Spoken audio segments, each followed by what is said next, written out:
my name is Kelly Welsh, and this is my final reflection for the class EDU 330 for the project Unity and Diversity, a toolkit for bridging gaps. The very first thing that I thought about when I began this project and this toolkit was reflecting back on my own personal experiences in education, working with children and with communities. For the majority of my career in education, I've had the opportunity to work with both students and staff who mainly come with backgrounds who are very different from my own.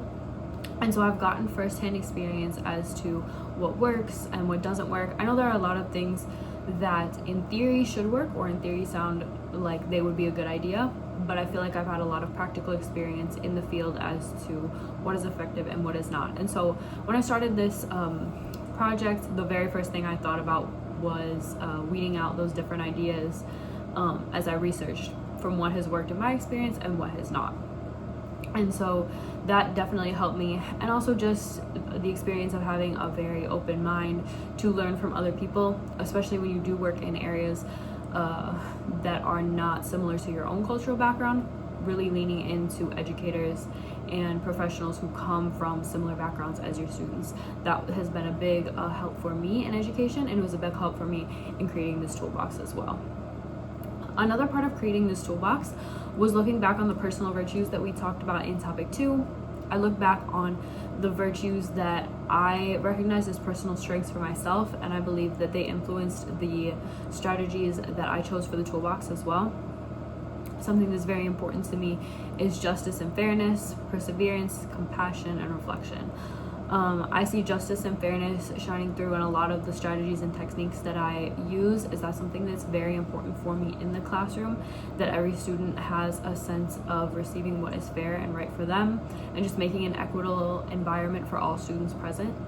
A lot of these strategies also require perseverance. It will require a lot of hard work, a lot of looking back, a lot of adjusting, tweaking, but I believe that that's important in order to give our students what they need.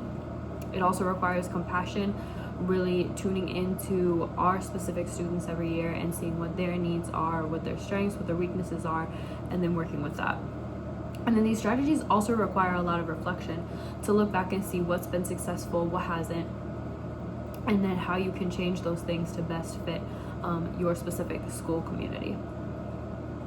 As I was creating this toolkit, I also had a few other insights or thoughts that I hadn't necessarily had before, and it was more just looking at these strategies, looking at some techniques that were newer to me, and thinking about how I can adjust what I do even in my life now. I work as a special education assistant right now, and so I'm in a school every day working with children, and some of these strategies were something that was new to me or something that maybe I knew about before but hadn't thought about in a while. And so it really made me look at and adjust how I was acting every day, even in just this week where I was at work and then working on this project. When I was done, I would come back to work the next day and think about, oh, this is something little that I can implement that I learned this week in this project. Okay, I can do this with my student, or I can do this with the small group I'm working on. And so it just made me very conscious of different ways that I can be bridging those gaps for my own students. This class and working on this toolkit, everything overall, I feel like has really prepared me for my future as an educator. I think that the toolkit specifically gave me very concrete and practical techniques and strategies for what I can do when I maybe feel like I'm hitting a wall or I don't know exactly what to do in certain situations. I can always refer back to this toolbox for good ideas that I've already internalized and really know for myself. And then just this class overall has given me the opportunity to really reflect on my own personal values, how I want to see that reflected in the classroom, the type of environment I want to give my students, the type of opportunities I want to be pushing for, the ways I want to advocate for them.